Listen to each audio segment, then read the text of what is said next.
Ali betul-betul. Ini ketam yang terhitung agak sulit kawan, tapi alhamdulillah masih nampak mata dia kawan. Ini. Karena tanah dia sama sekali tidak ada bentuk hitam, sama sekali tak ada kawan. Dan ini sama di video hitam kelat semalam yang hitam kelat posting. Itu sangat mirip tanah dia. Cuma ini masih nampak, kalau semalam tak nampak langsung. Jadi kalau nak mengenali dia cuma ada macam busur sikit. Ini kalau kita apa kawan? Kita gini nampak dah. Dah mulai nampak dah. Kepiting. Jadi hewan ini memang sangat pandai bersembunyi kawan. Jadi jangan lupa kalau hitam kelat lewat di beranda kawan-kawan dari daerah mana pun, follow lah hitam kelat.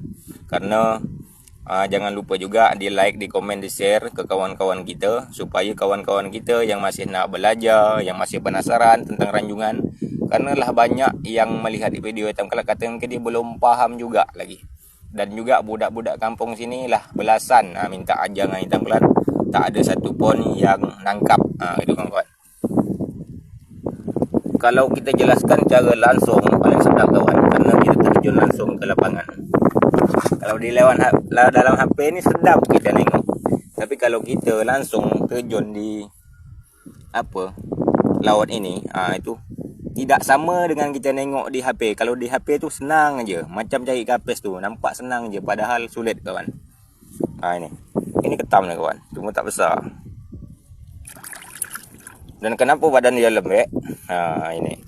Ini badan lembek ini dia ada salah satu yang nak berganti kulit. Dan ini lah nak masuk musim timur. Jadi musim timur itu musimnya ketam berganti kulit ataupun ketam kahwin kawan.